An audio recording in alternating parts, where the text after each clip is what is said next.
wanita karir, yang wanita rumahan seperti saya saja, itu sudah terimbas oleh digitalisasi yang ada.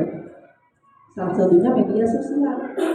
Media sosial ini kan yang dimaksud di sini adalah media online yang memungkinkan kita terhubung dengan orang lain, ya, baik itu lewat vlog, wiki, atau WA, atau Facebook, atau Instagram. Itu semua piranti dari media sosial itu semua. Dan insya Allah ada semua ya di HP jenengan ya.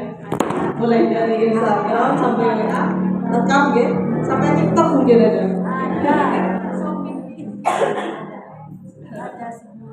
Sampai online shop juga ada ya. Pasti itu, pasti. Ibu-ibu kayak kita sekarang ini pasti nyimpen yang namanya online shop. Nah, itu ya. Sebenarnya itu sebuah kenikmatan untuk kita pada zaman ini. Itu sebuah kenikmatan yang besar sekali kalau kita mau memaknainya, karena diberikan kemudahan dalam mengakses segala hal. Kalau malas masak, tinggal klik yang datang, langsung bawa makanan. Ya. Kalau mau mau transaksi keuangan bisa lewat HP. Saya tanya sekarang satu pertanyaan pembuka. Kalau misalkan disuruh milih yang ketinggalan dompet atau HP, ibu-ibu pilih yang mana? Ketinggalan dompet. Saya ulang. Kalau misalkan disuruh milih ketinggalan dompet atau ketinggalan HP, pilih yang mana? Dompet. Ketinggalan dompet. Uangnya uang katanya. Nah, di HP semuanya sudah merangkum apa yang harusnya ada di dompet. Asal ada isinya. Asal ada isinya, kan betul. Asal ada isinya. Bahkan ya, kalau saya merujuk ke dawuh-dawuhnya ulama zaman dulu, sebenarnya era sekarang, era digital itu sudah pernah disampaikan oleh ulama yang hidupnya puluhan tahun sebelum kita. Ada namanya Ibnu Arabi. Dia itu beliau pengarangnya kitab Futuhat Makkiyah. Sepuh sudah, kalau misalkan ada sekarang sudah umur puluhan bahkan ratusan. Dia pernah dahulu, nanti kalau misalkan zaman makin maju, ilmu itu gak usah diparani, gak usah didatangi, akan datang sendiri. Ketika kita ada di kamar bisa belajar, ya. Ketika kita sambil leyeh nonton TV bisa sambil belajar. Itu ilmu secara positif, ya. Era digital yang kalau kita ambil positifnya dari sisi keilmuan. Lalu beliau menambahkan, sahulal ilmu sahula amrul wilayah. Sahulal ilmu sahula amrul wilayah. Katanya kalau sudah ilmu jadi mudah, bisa diakses dimanapun, kapanpun, oleh siapapun, itu maka untuk menjadi seorang wali itu juga menjadi mudah. Itu kata beliau pada zaman dulu yang sudah seorang kasyaf ya. Kasyaf itu sudah bisa melihat apa yang akan terjadi ya, bahwa kita akan mengalami yang namanya masa era digital. Semuanya serba mudah. Bahkan mencari ilmu, belajar nggak perlu jauh-jauh sekarang. Sambil tiduran di kamar bisa belajar. Apa betul seperti itu? Kalau betul seperti itu, yang kita dapatkan sisi positif dari digitalisasi ini, maka semua orang bisa jadi wali, Bu.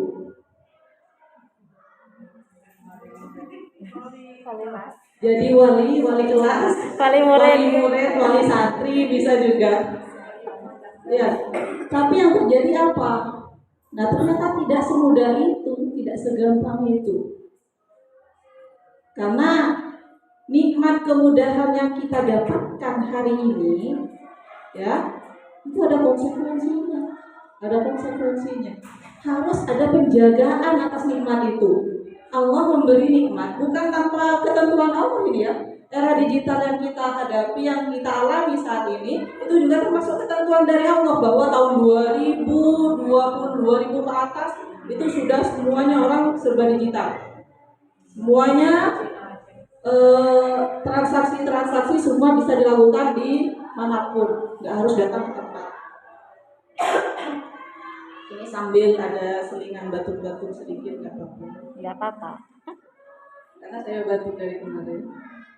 Belum lagi mata yang merah ini dari kemarin. Belum pas ke tempat pas waktu mau ke Mil 5 semuanya dibuat seperti itu. Belum ada lagi jerawat di sini. Nggak apa-apa. Nah, lanjut. Nah, itu nikmat dari Allah ini perlu kita jaga dengan apa? Nah, ini kata kuncinya. Dengan adab. Semua nikmat yang Allah berikan pada kita itu harus kita jaga dengan adab.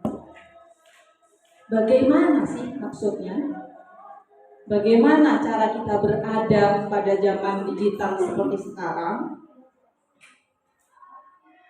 Yang pertama, saya diminta bicara tentang bagaimana sikap atau etika seorang wanita muslimah dalam bermedia sosial. Yang pertama, ketika kita bermedia sosial, itu jadikan sebagai sarana kebaikan. Jadikan sebagai sarana kebaikan. Mau menyebarkan kebaikan, silakan. Mencari kebaikan, silakan. Mengakses kebaikan, silakan. Jangan yang sebaliknya. Jadi rambu-rambu ini, adab-adab ini yang perlu kita kita jadikan pijakan, pegang.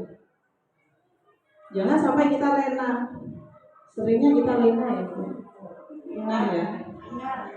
Dikit-dikit wifi atau selfie. Ya, habis itu status di mana, sedang apa yang saya rasakan. Padahal WA nggak tanya. Ya. Maupun Facebook, yang Facebook tanyakan apa yang Anda pikirkan, bukan yang Anda rasakan. Apa yang Anda pikirkan berarti pakai akal. Tapi yang banyak isi beranda Facebook itu justru keluhan-keluhan, curhatan, ya, kesulitan berumah tangga dengan masalah dengan tetangga, semuanya dicurahkan di Facebook. Nah, itu yang saya anehkan. Padahal Facebook nanyanya apa yang Anda pikirkan, bukan yang Anda rasakan. Gak pakai perasaan Facebook itu. Saya yakin yang bikin Facebook tuh itu siapa namanya, Bu? Mark Zuckerberg, ya. Itu nggak pernah gitu pengen tahu perasaan kita itu. Iya, sindir-sindir macam-macam isinya. Makin kesini makin beragam, makin berwarna-warni isi Facebook itu sendiri. Nah, itu sudah melenceng dari niat penciptanya sendiri. Saya yakin sekali ketika pertama kali YouTube diciptakan, ditemukan, Instagram ditemukan, Facebook ditemukan, Wiki ditemukan, vlog ditemukan, itu pasti baik semua itu tujuan. Sama halnya ketika kita ngelihat orang pandai besi buat pisau. Awalnya ya pasti untuk ngiris bawang, Bu. Niatnya untuk mempermudah pekerjaan ibu-ibu yang ada di dapur. Tapi ternyata makin kesini dibuat nusuk orang bisa. Ya, pisaunya buat nusuk orang bisa, macam-macam. Nusuk diri sendiri juga bisa. Nah, itu yang kita perlu saring terus, yang kita perlu pertimbangkan terus-menerus. Yang kedua, tadi yang pertama ya, jadikan sebagai sarana kebaikan, baik menerima kebaikan atau membagikan kebaikan. Yang kedua,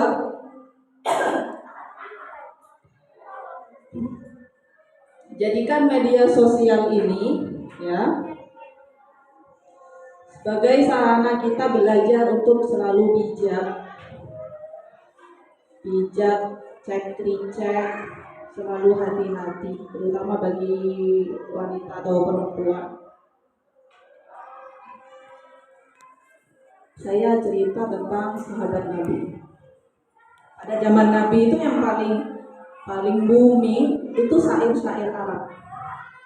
Orang muji seseorang itu pakai syair. Orang menghina seseorang yang lain itu pakai syair. Orang membanggakan keluarganya, klan itu penting kalau di dunia Arab dulu. Bani itu penting sekali. Mereka sangat fanatis sekali untuk keluarganya. Bani ini saling menjatuhkan. Kalau kadung saling benci, saling menjatuhkan lewat syair.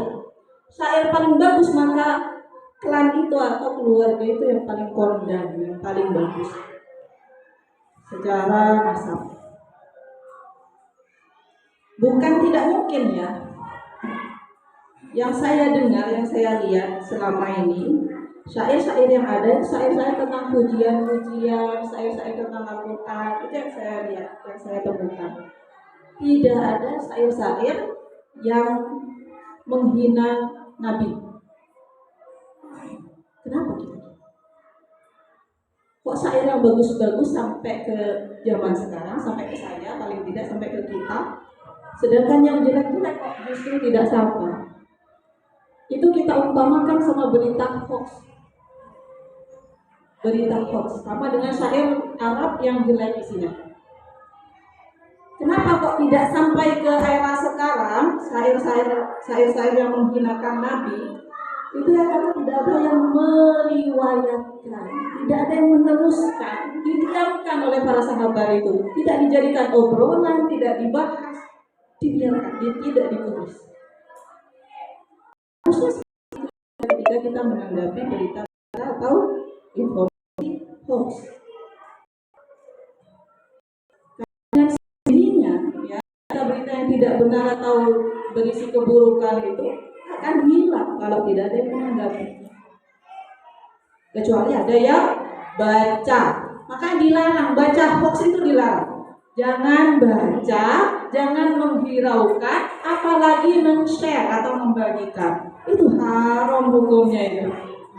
Belum jelas kebenarannya sudah main share saja.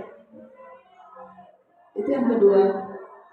Yang ketiga, kalau misalkan kita memang mau men-share kebaikan atau men-share sesuatu yang kita alami, itu baiknya harus disertai dengan care, rasa care atau rasa peduli. Harus berempati. Sharing with caring. Jadi harus dengan empati yang tinggi. Layakkah yang kita share? Pantaskah yang kita bagikan, yang kita perlihatkan ke orang lain? Itu harus jadi pertimbangan utama. Karena yang boleh pun, Bu, yang halal pun belum tentu baik atau layak kita bagikan. Semisal ibu ya baru dibelikan perhiasan baru sama suami, biasa kan, foto-foto kan biasanya lagi di toko emas nih, terus foto tuh entah cincinnya, entah gelangnya, entah kalungnya, di foto, di share, WA saja, nggak usah sampai Facebook, WA saja yang komunitasnya terbatas. Ya, itu kira-kira yang baca semuanya seneng nggak? Enggak. Nah itu WA saja, kalau kita klasifikasikannya, kalau kita share di status, story status ya, itu belum tentu semuanya mau baca, mau tahu. Wong di grup WA keluarga saja yang anggotanya sangat terbatas, itu juga belum semuanya seneng kok kalau dikasih kabar-kabar seperti itu. Karena nggak semua mampu, melakukan apa yang kita lakukan. Jadi itu perlu caring juga. Jadi pakai perasaan juga ya ketika share itu. Ini cocok nggak, pantas nggak, layak itu yang paling penting. Pakai perasaan juga ketika membagikan sesuatu. Apalagi story WA. Terus yang keempat yang perlu kita ingat juga itu bahwasanya untuk wanita terutama, Dan perlu kita ingat bahwasanya dunia maya, mulai dari Facebook dan yang lain-lainnya itu sama saja dengan dunia nyata. Sama saja. Kenapa? Yang kita hadapi ruang publik itu. Cuma nggak kelihatan orangnya aja. Sama-sama menghadapi banyak orang, bahkan lebih luas, lebih banyak lagi yang bisa menonton apa yang kita bagikan. Sama. Jadi kalau kita mau konsisten, misalkan ya, saya ambil contoh yang paling kecil. Kita sebagai Muslim diwajibkan menutup aurat secara sempurna, menutup aurat. Di dunia nyata kita tutup semua aurat kita dengan baik.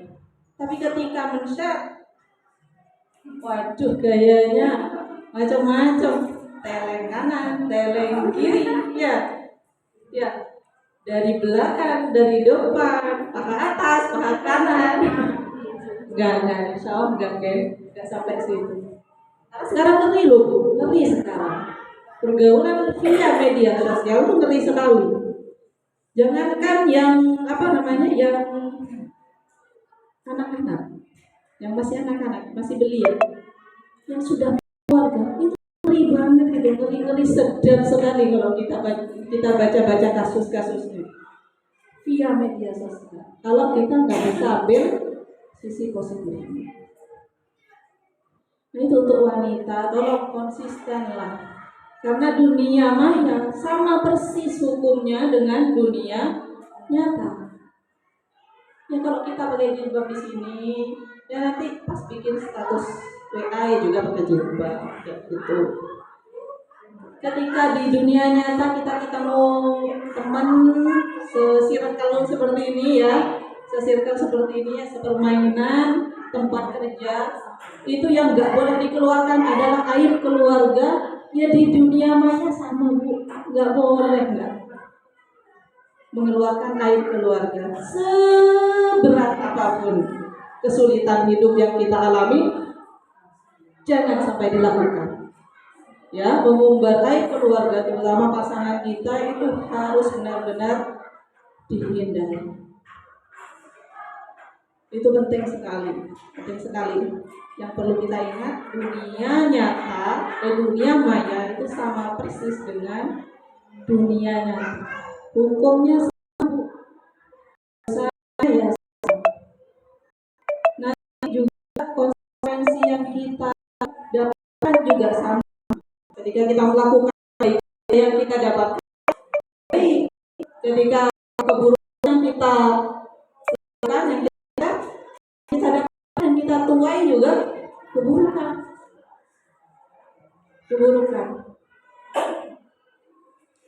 Nah, yang terakhir sebagai adab kita dalam bermedia sosial itu selalu sering-sering tazkiyah. Ini sering ya kita dengar ya, istilah tazkiyatun nafsi, itu sering bersih hawa nafsu. Jadi kalau jenengan nggak bisa menghindari media sosial, sangat bergantung pada media sosial karena kerja mungkin, karena ruang lingkup sepermainan yang mengharuskan, atau bisnis mungkin yang mengharuskan pegang media sosial secara aktif, maka aktifkanlah juga untuk bertazkiyatun nafsi, bersih diri. Kembali lagi itu ke atas. Setelah tik pakai HP, kembali lagi ke atas. Yang punya semua, kembalikan lagi semua. Makin sering pegang HP, harusnya makin sering juga bertazkiyatun nafsi. Caranya gimana sih Bu Ani? Misalnya ada yang tanya caranya seperti apa sih? Spesifikasinya seperti apa? Salah satunya irsyadus sholihin, itu penting. Irsyadul ulama itu penting. Dekat-dekatlah sama yang namanya ulama atau orang-orang soleh. Jangan isi TikTok terus itu, atau belanja online terus. Sekali-kali dengarlah ceramah siapa seperti itu. Diisi dengan ilmu-ilmu yang bermanfaat untuk kita. Nggak apa-apa. Misalkan sering ada resep toh yang dapat manfaatnya juga keluarga, masakannya tambah enak mungkin nanti untuk keluarganya, itu juga bermanfaat ya, sering-sering seperti itu. Yang kedua, zikir, tidak terlepas dari itu, kita harus selalu zikir supaya ketika kita lalai ingat kembali. Karena manusia itu ya sudah kita pahami bersama, manusia itu keimanannya naik turun. Kadang turunnya kayak yang perosotan turun, nggak naik keimanannya sulit naiknya. Ketika tuh harus sholat gitu terus nggak bisa naik lagi, seringnya seperti itu. Beda sama makhluk Allah yang lain ya. Kalau malaikat kan konstan, terus stabil, terus nurut, terus yang namanya malaikat. Nah, manusia ini sangat spesial, sangat spesial. Karena memang Allah sudah di awal penciptaannya, Allah sudah memberikan bentuk yang paling sempurna fi ahsani taqwim ya. Ini secara umum manusia diciptakan dalam sebaik-baiknya bentuk, terutama yang namanya perempuan, yang namanya seorang wanita. Dari bentuknya saja perempuan itu indah sekali ya, bentuknya indah, suaranya indah, gak usah yang merayu, gak usah digituin, biasa saja itu sudah menggoda ya, gak usah diketat-ketatin bajunya, biasa saja itu sudah menggoda. Karena wanita itu makhluk Allah yang sangat spesial. Saking spesialnya Allah itu ngasih tuntunan yang saklek, tuntunan yang sangat detail bagaimana menjaga martabat dan menjaga harga diri seorang wanita. Bukan mengekang ya. Islam itu bukan mengekang. Bukan mengekang dengan jilbab, bukan mengekang. Dengan busana muslimah yang tertutup itu bukan berarti mengekang, tapi menghargai dan mengangkat derajat atau martabat dari seorang wanita. Itu mungkin yang bisa saya sampaikan, kayaknya sudah lumayan. Nanti kalau misalkan ada yang di sharing, ditanyakan, kalau bisa ya saya akan jawab. Mungkin itu saja dari saya, kurang lebihnya mohon maaf. Wallahu muwaffiq ila aqwamit thoriq. Wassalamualaikum warahmatullahi wabarakatuh.